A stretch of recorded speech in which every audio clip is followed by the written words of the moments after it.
Voces del Periodista. El Club de Periodistas de México, con su brazo asistencial, la Fundación Antonio Sáenz de Miera y Frieital, presenta Voces del Periodista. Conduce Celeste Sáenz de Miera. Comenzamos.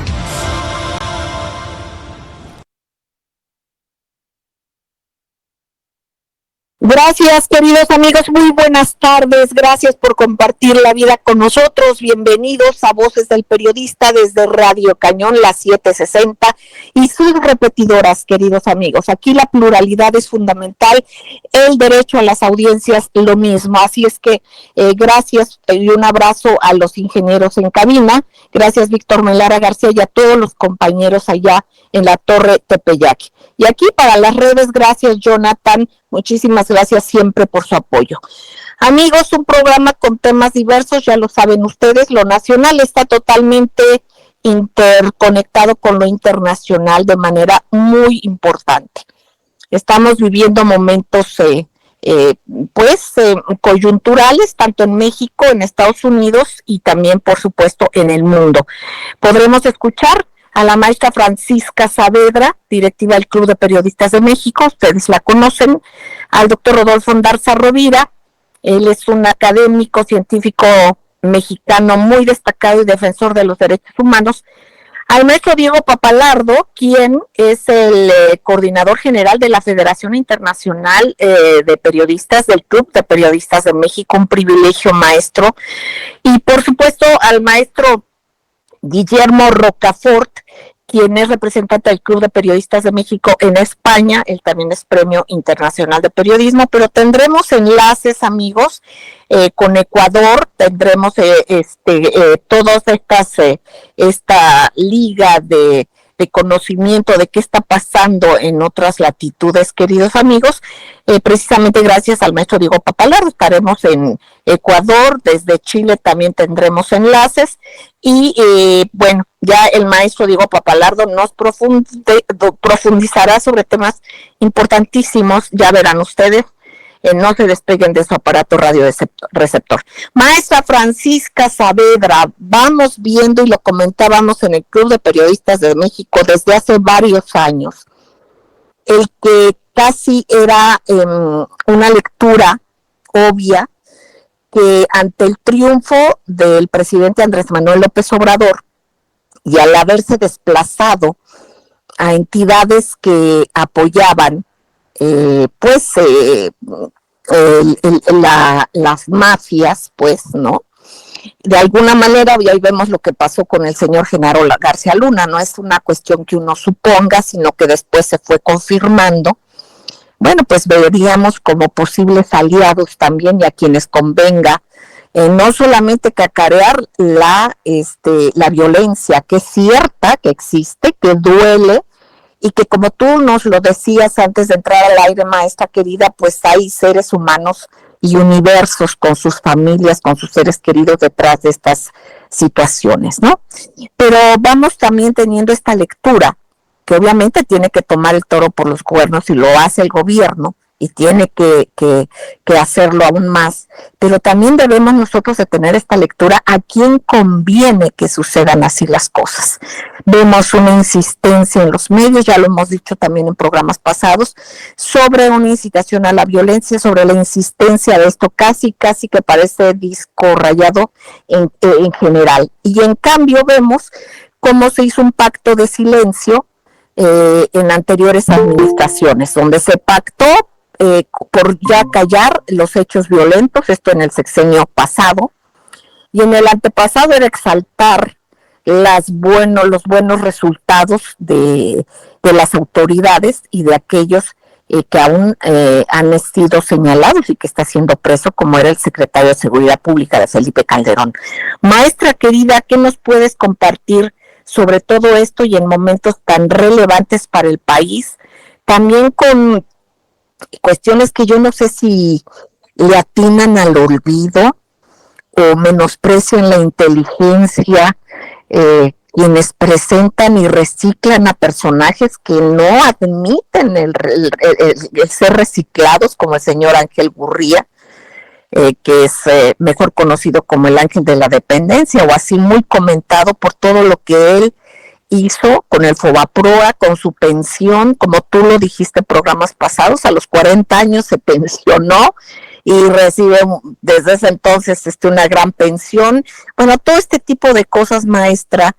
¿Cómo debemos nosotros? Tú siempre te has preocupado, no solamente el cómo lo dicen los medios, la frecuencia en que los dicen, qué medios lo dicen, sino también ahora ya una lectura ciudadana que lee en sentido contrario. Ya antes se decía algo en algunos medios y era como tomado como la verdad, como que era una cuestión que con ética se conducían los medios y que entonces era un hecho real. Ahora, pues la gente ya no lo cree así y tiene muchas de las veces una lectura totalmente a la inversa. Te escuchamos con mucha atención, maestra querida. Hola amigos, hola querida Celeste, muy buenas tardes a todos. Gusto de verdad siempre estar en este espacio. Y aunque no son eventos exclusivos de nuestro país, negar la violencia y los asesinatos que se han venido registrando en todo México es imposible, pues esas víctimas, buenas o malas, tienen parientes y amigos, y esos parientes y amigos buscan respuestas ante estos hechos y claman justicia. No quisiera pensar mal, pero dedicar kilómetros y kilómetros de papel y galones y más galones de tinta, o largos e interminables espacios en los medios audiovisuales y hoy en día en la red, me huele a campaña. Utilizando de fondo, claro, música de violines melancólicos, especialmente cuando hay niños y mujeres entre las víctimas, jalando al máximo los textos para tocar al mayor número de autoridades con las que no estoy de acuerdo, ¿verdad? Y responsabilizarlas. Además, veo un par de lados muy claros. Por una parte, destacar con perverso conteo, hoy hay 73 muertos, pero ayer hubo 82, y ya vamos 2.500, como un marcador de fútbol, señalando con insistencia la falta de gobierno. Es que no hay gobierno, no hay quien controle, no hay quien castigue, no hay quien persiga, no hay gobierno. Y por la otra, llenar aún más de horror y pánico, que no miedo, que no un simple miedo, al mayor número de pobladores. Como aquel cuento de Gabriel García Márquez, llamado Pueblo en Llamas, donde una señora amanece sintiendo que tiene una premonición, que algo terrible va a pasar y empieza a cundir el rumor en el pueblo hasta que el último de los habitantes quema su casa y dice: aquí nadie se va a llevar mis cosas. Nadie ha ido a amenazarlos, que no es el caso que estamos viviendo hoy. Pero que sin embargo nos damos cuenta que ha habido desatados comentarios para llenarnos de miedo. Levantémonos ante ese miedo, no es necesario. Y por otra parte, otra información es una de las puñaladas más arteras infligidas de un mexicano a otros, es la que nos recetó el secretario de Hacienda durante la administración de Ernesto Zedillo en 1999, don Miguel Ángel Gurría Treviño, al pueblo de México a través del Fobaproa. El Fobaproa fue creado en 1990, 9 años antes, durante el gobierno de Salinas, de Carlos Salinas de Gortari. El Fobaproa básicamente hizo que la deuda privada de la banca pasara a ser pública. Por ello, hay que vigilar la letra chiquita de lo que plantea este señor Gurría Treviño, pues va a usarlo en el plan rector, no vaya a ser que esté considerando que paguemos algún lujo de estos pobres ultramillonarios que lloran cuando pierden un centavo. Y claro, después buscan que pague el más tarugo. Creo que por ahí podemos empezar esta tarde, mi querida Celeste. Gracias, maestra Francisca Saavedra. Vamos a ir un corte y regresamos, queridos amigos.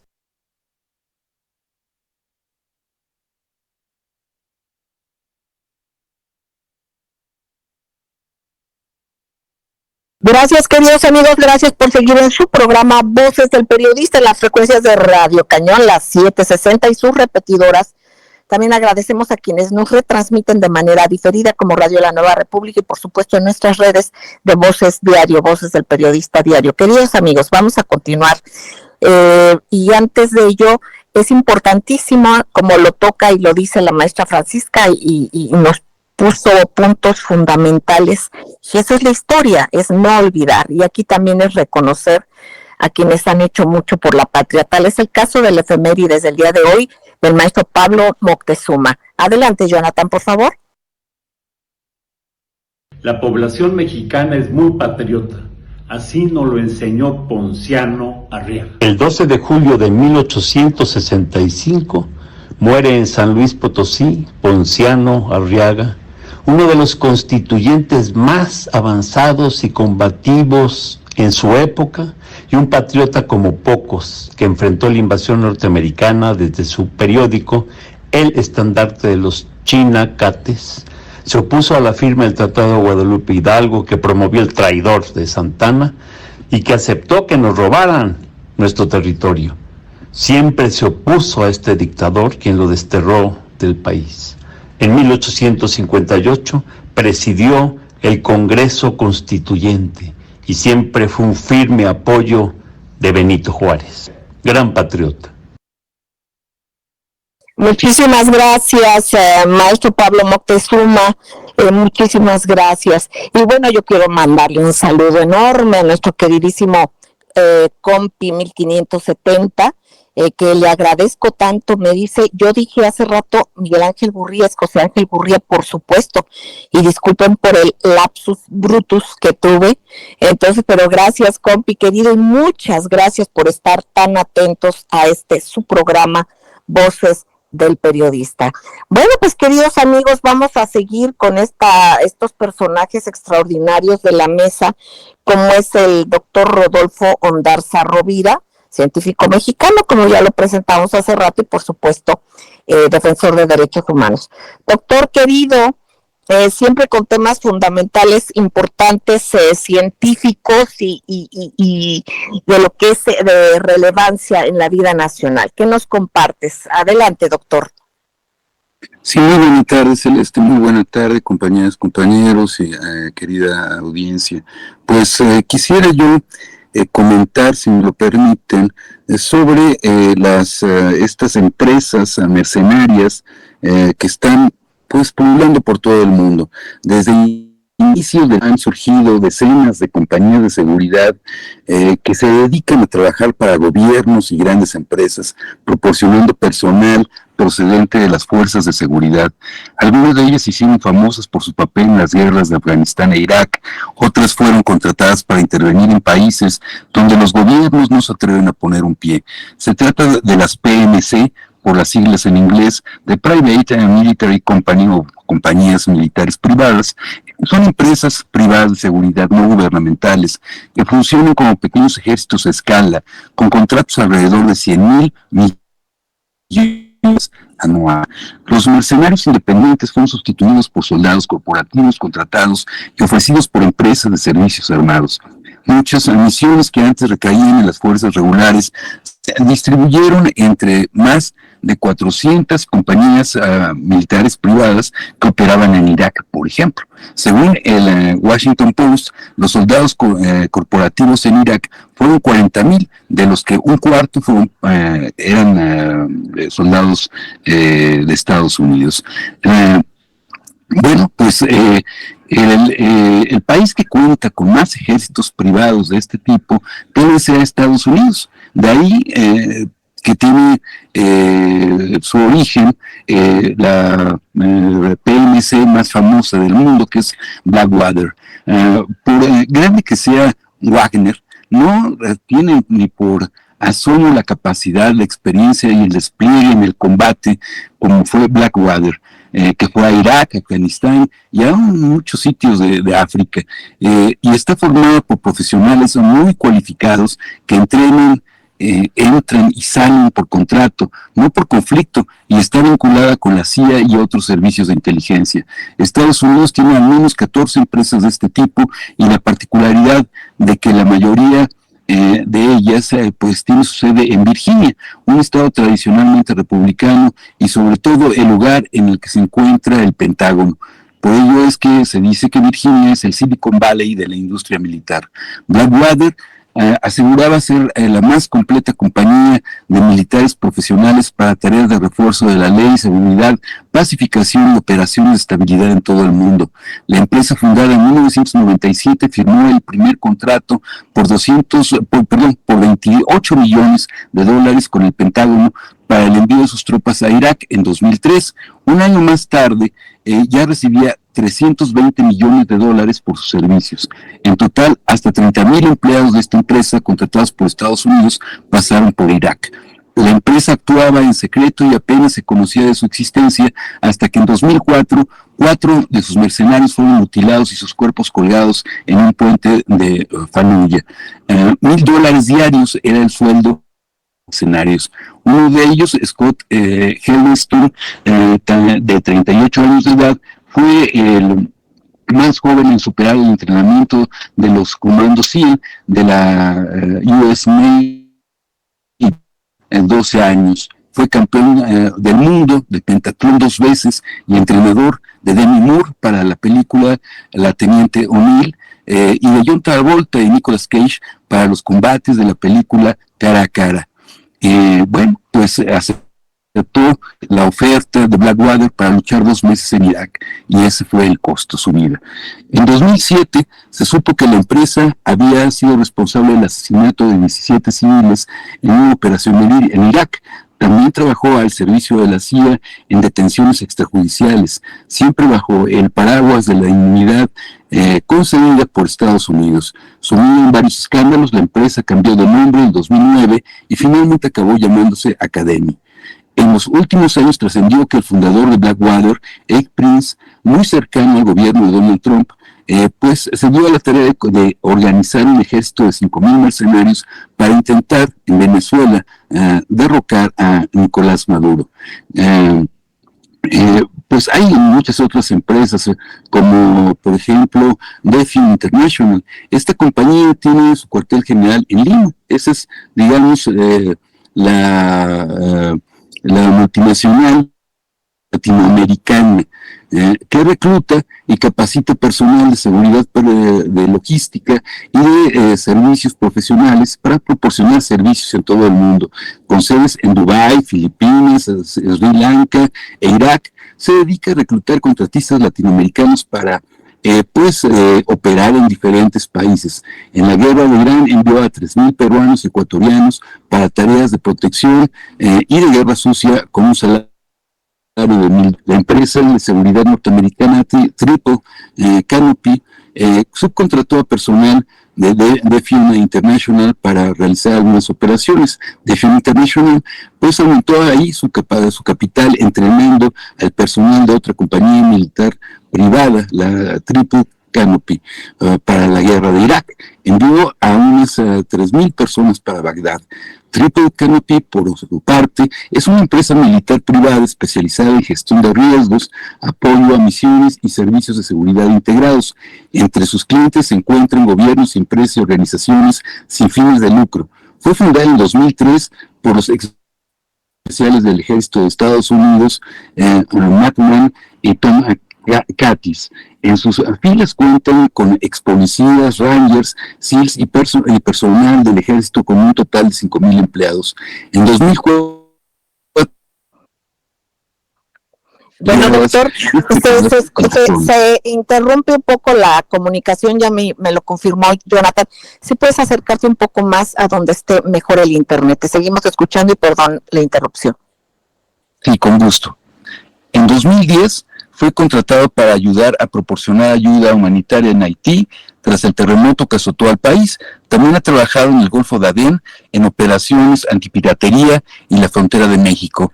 Otra empresa es Aegis Defense Services. Esta empresa ha participado en misiones militares en unos 40 países, contratada por 20 gobiernos e incluso por Naciones Unidas, así como lo oyen, Naciones Unidas.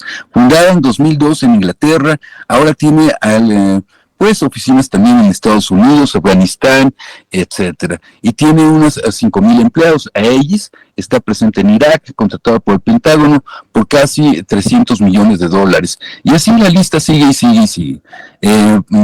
Yo creo que, podemos platicar también de la PMC de Wagner, que es la joya de la corona de Rusia, llegando a contar con cerca de 50,000 efectivos, donde existen otras compañías, en Rusia me refiero, como Patriot, Slavonic Corps, etcétera, que son algunas de las compañías que han participado en numerosos conflictos armados y han actuado en el entorno ruso, en Oriente Medio o en el África subsahariana.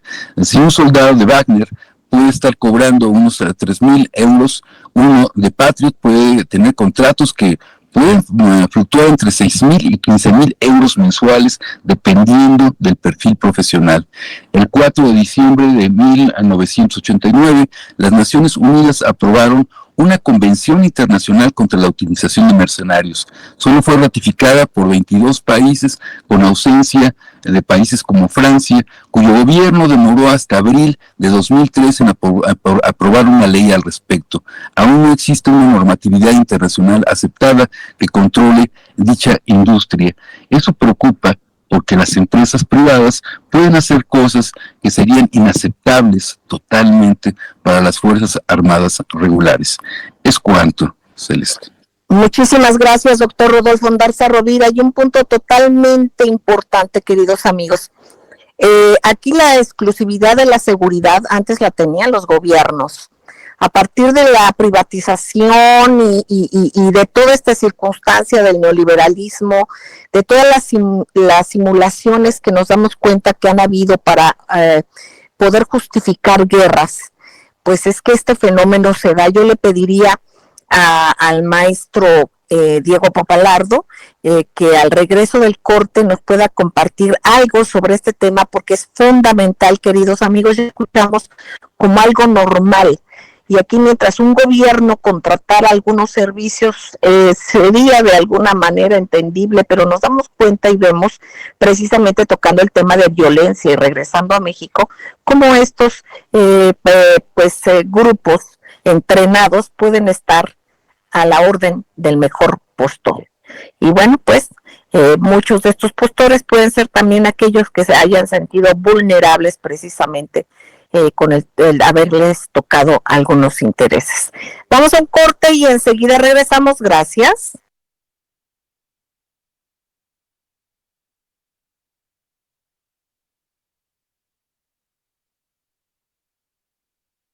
Gracias, queridos amigos, gracias por seguir con nosotros en Voces del Periodista, en la frecuencia de Radio Cañón, las 760, queridos amigos, y su repetidor, en donde lo fundamental precisamente es el respeto a las audiencias. Queridos amigos, bueno, regresamos sobre después de esta información que nos da el doctor Rodolfo Ondarza Rovira, nos lo dio en el bloque anterior, y que tiene que ver también y articula con esta circunstancia de violencia que comentaba la maestra Francisca. Bueno, es donde ya vemos como algo normal, como hemos normalizado la utilización de mercenarios.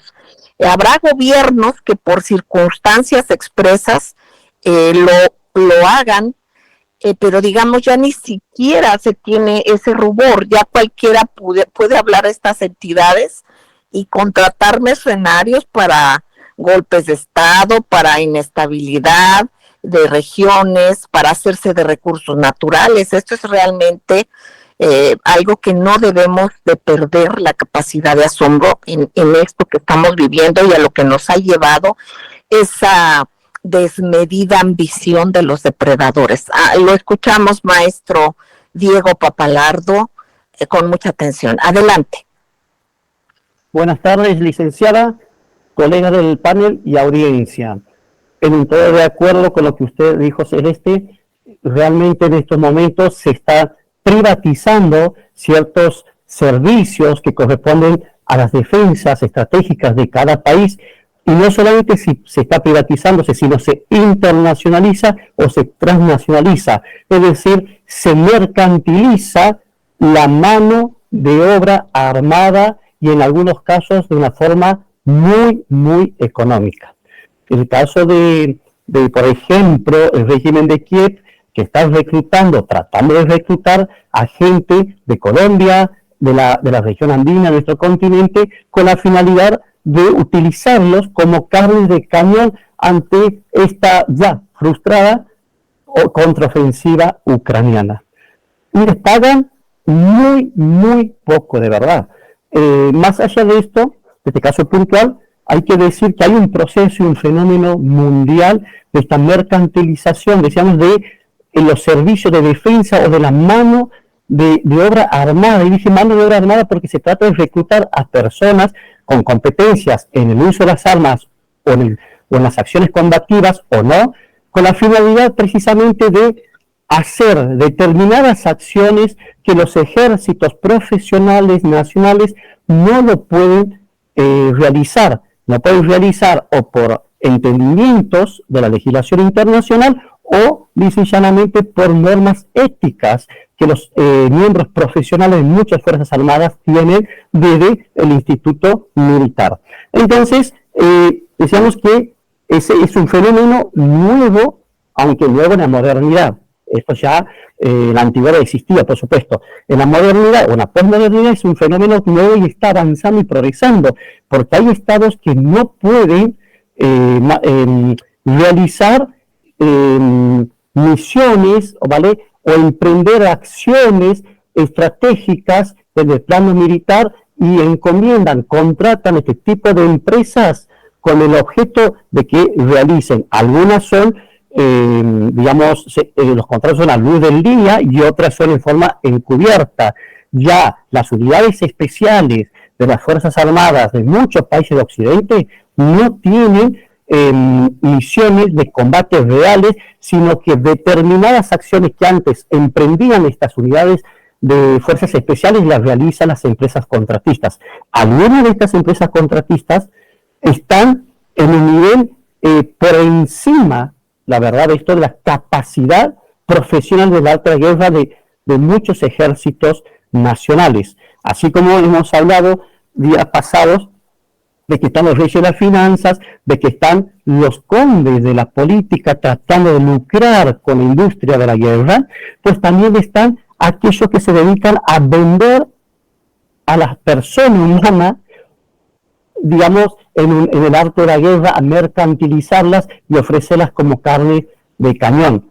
En el caso de la empresa rusa Wagner, que es, repito, el ejército privado más potente del mundo y que está enfrentado abiertamente con el Pentágono, la empresa Wagner hoy por hoy tiene un nivel, una capacidad militar y de logística y hasta de uso de satélites que muchos estados nacionales de nuestra región no la poseen.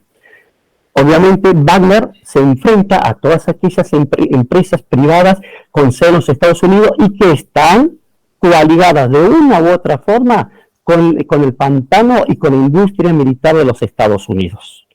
¿Vale? Porque aquí en las últimas semanas, en la prensa occidental, se ha intentado poner solamente el cartelito de mercantiles de la guerra a Wagner, tratando de ocultar lo que han hecho las empresas privadas de los Estados Unidos y de Inglaterra en los últimos 20 o 25 años en todo el mundo. Entonces, hoy hay estados como en Sudán y otros países más del mundo donde están tratando de ver cómo solucionan un problema. El problema es este.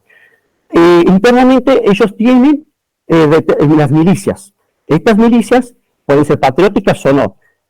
Se transforman en ejércitos profesionales, ¿vale? Y luego ya comienzan a tener una existencia simultánea con los ejércitos profesionales de cada país. Entonces, ahí es donde surge la contradicción interna en algunos estados, como Sudán, o en Rusia, o como ha sucedido en su momento en el Líbano, o como ha sucedido también en Israel. Es decir, las que antes constituían las bases patrióticas en el arte de la milicia, defendiendo militarmente una posición patriótica o un proyecto de Estado-Nación, pues luego buscan su espacio propio y autónomo en la estabilidad, ¿vale? De cada país. Y ahí es por eso que en el Líbano, Hezbollah, que fue una milicia, se transforma en un movimiento político reconocido institucionalmente en el Líbano. En Israel, las actuales Fuerzas Armadas de Defensa son las milicias sionistas de hace 70 o 60 años atrás. Bueno, entonces, hoy del plano militar internacional se está discutiendo muchísimo sobre qué hacer y cuáles son las fórmulas adecuadas a instrumentar con la finalidad de afrontar esta situación creciente de los ejércitos privados del mundo. Muchísimas gracias, maestro Diego Papalardo, muchísimas gracias. Y bueno, ¿qué les parece, queridos amigos? Maestro Papalardo, maestra Francisca Saavedra, doctor Ondarza, ¿qué les parece si vamos a escuchar al profesor Guillermo Rocafort con esta realidad de Zelensky?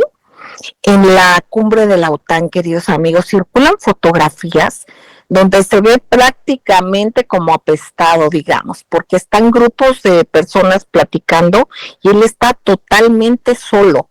Los demás personajes incluso le dan la espalda y esto, bueno, a ver qué lectura le da el profesor Guillermo Rocafort, así como otros temas como siempre importantes que él nos envía y nos comparte desde España. Adelante. Muy buenas tardes, queridos oyentes. Soy Guillermo Rocafort, el representante del Club de Periodistas de México en España, y estoy encantado de estar como todas las semanas, todos los miércoles con ustedes, dándoles algunos aspectos informativos que considero relevantes. Antes de nada, por supuesto, proceder a saludar a esta magnífica mesa de debate del Club de Periodistas, en particular a la maestra Celeste, así como a los distinguidos miembros de la mesa, a todos, y por supuesto también agradecer a nuestra audiencia su lealtad y fidelidad programa tras programa. Pues rápidamente destacar lo siguiente, bajo mi punto de vista, que afecta a la política internacional, es la cumbre de la OTAN en uno de los países bálticos y sobre todo la presencia de Zelensky, el presidente de Ucrania. Ha llamado poderosísima la atención a la opinión pública, sobre todo en las redes sociales, la soledad del presidente Zelensky en la foto oficial, pues igual que el resto de jefes de Estado y presidentes del gobierno de los países que componen la OTAN departían pues jovialmente entre ellos, Zelensky pues se veía ausente y aislado, ¿no? Bueno, pues es la realidad. Esa imagen representa la realidad de ahora mismo de Ucrania, que ha sido arrastrada a este conflicto bélico por parte de un presidente que ha sido engañado por la OTAN, ¿no? Y en ese sentido, pues se está presionando para que haya un reconocimiento, una admisión inmediata en esta estructura militar de la OTAN, pero ya hay países que han elevado la voz, como por ejemplo Portugal, que han dicho que ahora no es el momento, lógicamente, porque Ucrania desestabilizaría la OTAN, y es lógico, es porque está su país envuelto en un conflicto bélico pues muy complicado, ¿no? Esa es por lo tanto la primera noticia, la soledad de Zelensky, ¿no? Luego también querría destacar una noticia que me ha llamado mucho la atención en Bloomberg, la agencia de noticias estadounidense, que avisa que más del 40% de los submarinos de ataque estadounidenses están fuera de servicio. Además es un porcentaje que ha ido incrementándose en los últimos años. Parece que la falta de mantenimiento y las averías están haciendo mella en la flota de submarinos de ataque estadounidenses, pero es una cifra verdaderamente importante, el 40% es una cifra bastante elevada, ¿no? Y ya finalmente querría llamar la atención a otra presencia, otro submarino nuclear estadounidense desestabilizadora, como ha sido la de un submarino en la base estadounidense de Guantánamo en Cuba, que ha provocado pues la lógica protesta legítima del gobierno de Cuba, ¿no? Y querría destacar la audiencia como, digamos, ha sido, digamos, tanto el Parlamento de Cuba como también su Cancillería la que en redes sociales han manifestado públicamente esa realidad. Esto de alguna forma choca o no casa con el papel claudicante que adoptan los sucesivos gobiernos de España ante la presencia de submarinos también nucleares en la colonia de Gibraltar, que como ya hemos reiterado sucesivas veces, Gibraltar es una colonia que según mandato de la ONU tiene que ser descolonizada y entregada a España, y además existe una resolución del año 73 que dice que no puede haber bases militares en territorios pendientes de descolonización. Por lo tanto, creo que es muy interesante y una posición muy digna la del gobierno cubano en esa legítima protesta que ha hecho pues a toda la ciudadanía. Un cordial saludo desde España y estaremos con ustedes el próximo viernes. Muchísimas gracias, profesor Guillermo Rocafort, representante del Club de Periodistas de México en España, Premio Internacional de Periodismo, un extraordinario economista reconocido a nivel internacional, bien lo decimos y lo reiteramos. Gracias, maestro querido. Nosotros vamos a un corte, amigos, y regresamos. Gracias.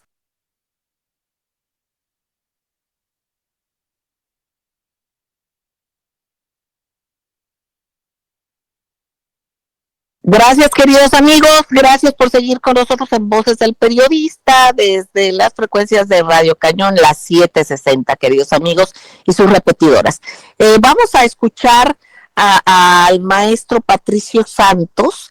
Él se comunica desde Ecuador con nosotros, es parte, por supuesto, que coordina el maestro Diego Papalardo de la Federación Internacional de Periodistas del Club de Periodistas de México. Nos va a informar cómo van las cosas por allá, cómo va la revolución ciudadana que se está dando y al parecer hay una ventaja importante que se está teniendo por esta misma tendencia también progresista, esta revolución ciudadana. Vamos a escucharlo. Adelante, maestro Patricio Santos. Hola, saludos cordiales. Patricio Santos desde el Ecuador informa para Voces del Periodista. Pues bien, como novedades podemos mencionar lo siguiente. Los 8 binomios presidenciales inscritos han sido ya ratificados por la autoridad electoral. La fase de impugnaciones ha sido superada y las listas se encuentran en firme. Dentro de este contexto, el trabajo de los diferentes actores candidatos continúa consolidándose cada día más y es importante destacar el trabajo que viene realizando, llevando por delante el binomio de la Revolución Ciudadana, del correísmo, representado en la abogada Luisa González, candidata a presidente, el economista Andrés Arauz, candidato a la vicepresidencia. Son el binomio más activo, puesto que todos los días están recorriendo las diferentes provincias, ciudades, localidades del Ecuador, teniendo gran concurrencia, gran aceptación de la población, con caravanas muy grandes, mítines con gran concurrencia, y en redes sociales pues el trabajo comunicacional ha sido muy efectivo, se ha conectado muy bien con el electorado. Esto se traduce pues en números, ¿no? La última encuesta realizada con corte del 9 de julio por el matemático Omar Maluk Salem indica lo siguiente. La representante de la Revolución Ciudadana, Luisa González, está con un 40,11% de intención de voto, seguida por el candidato Otto Sonnenhäuser de la alianza Actuemos con un 14,72%. Esto nos indica que, tomando en cuenta lo que contempla la ley electoral ecuatoriana, que de mantenerse esta tendencia, el correísmo estaría ganando en primera vuelta, puesto que la ley electoral ecuatoriana expone que para evitar el balotaje y ganar en primera vuelta, el candidato que va de primero debería obtener por sobre el 40%, y quien le sigue de segundo con 10 puntos de diferencia. Esto significaría que el correísmo estaría ganando en primera vuelta. Esto ha devenido en ataques, campaña sucia de parte de los detractores, de parte de la derecha, medios de comunicación en contra del movimiento político, de su máximo líder Rafael Correa, y naturalmente en contra de la candidata presidencial Luisa González, siendo víctima inclusive y lastimosamente de ataques de misoginia. Así nomás la situación electoral en el Ecuador. Por el momento continuaremos informando de estas elecciones anticipadas que están desarrollándose en el Ecuador. Un abrazo gigante para todos los radioescuchas del equipo de Voces del Periodista y a todos quienes nos escuchen en cualquier parte del mundo. Un abrazo. Muchísimas gracias, maestro Patricio Santos, igualmente para usted y para este bellísimo país. Bueno, pues queridos amigos y para todos quienes nos escuchan en el mundo, por supuesto, en México y en el mundo, bueno, yo le pediría al doctor Manuel Durán Morgado poder escuchar la participación de él. Él desde Chile nos hablará precisamente sobre qué pasa con la cumbre anual de los BRICS, qué pasó esto del patrón oro que nos han hablado el profesor Rocafort, que es importantísimo ver qué perspectivas nos comparte el doctor Manuel Durán Morgado. Adelante, doctor. En agosto del presente año, los BRICS en su reunión anual tratarán de impulsar una moneda común. Una moneda respaldada por el oro, la vuelta al pasado o la consecución de un ciclo. No lo sabemos, pero fundamentalmente esto huele a patrón oro, al patrón oro del siglo XIX y del siglo XX.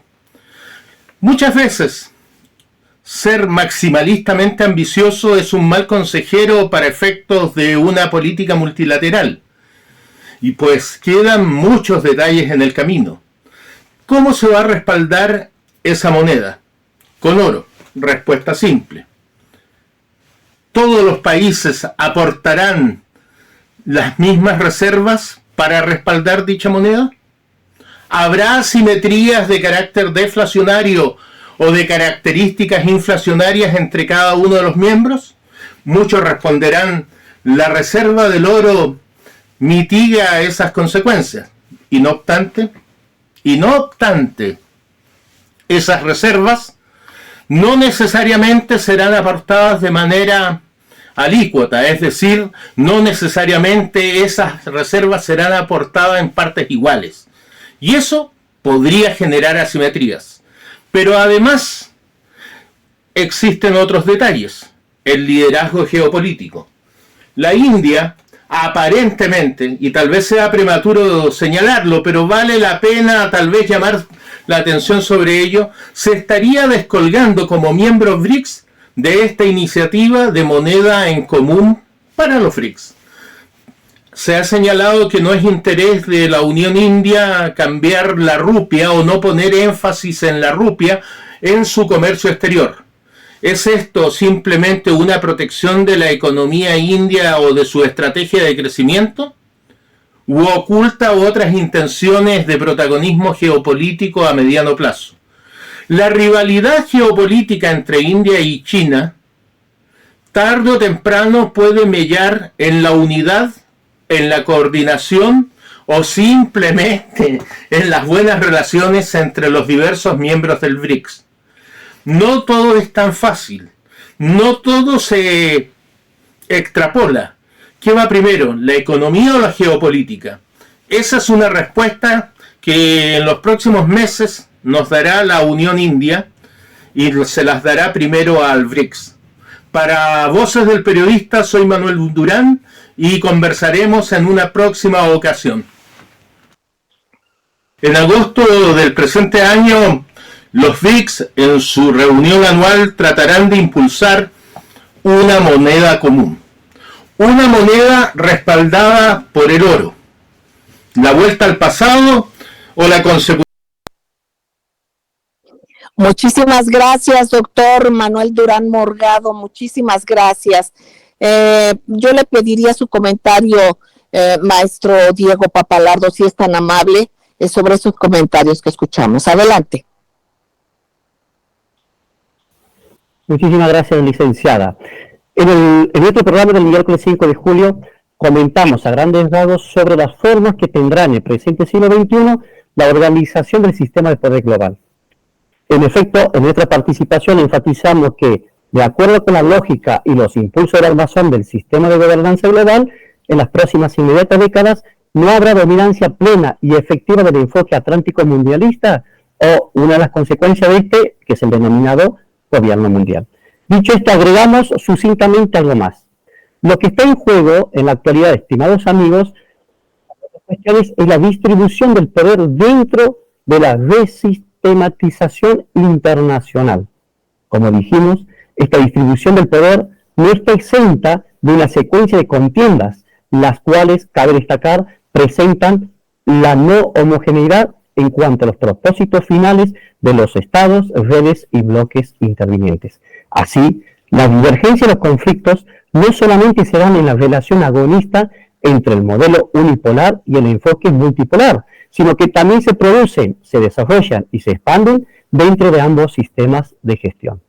En la realidad de los hechos, sumando los participantes de ambos tipos de gestión, se ve inequívocamente que hay más de dos bandos o campos que luchan por su permanencia en este siglo, unos por ser centros de poder, mientras que otros por no ser excluidos del proceso mundial o, lisa y llanamente, evitar ser suprimidos del devenir geopolítico tanto del siglo XXI como del siglo XXII.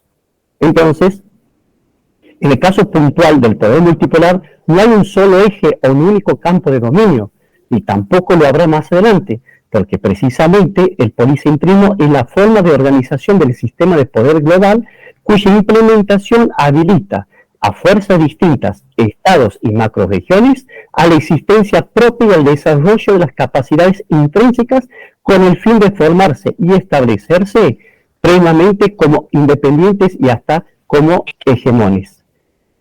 Porque, recordamos, en el policentrismo hay probabilidades de que muchos estados nacionales subsistan como tales, dependiendo en gran medida del género y la voluntad de ellos, el grado de dignidad política, progreso económico y perfectibilidad social que alcance.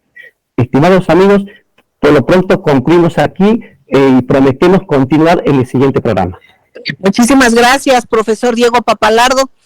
Bueno, queridos amigos, a ustedes antes que nada les recordamos cuidarnos mucho. Hay que cuidarnos no solamente físicamente, sino emocionalmente, mentalmente. Hay que cuidar que leemos, investigar por nosotros mismos, y les abrazamos con todo nuestro cariño. Gracias, maestra Francisca Saavedra, gracias, maestro Diego Pappalardo, doctor Rodolfo Ondarza Rovira, muchísimas gracias, profesor Guillermo Rocafort, y a todos aquellos que participan en este espacio, los más importantes ustedes, amigos. Gracias por compartir la vida, sigan en estas frecuencias porque aquí es donde se respeta la pluralidad y de eso es de lo que se trata. Muchísimas gracias, un beso tronadísimo, gracias.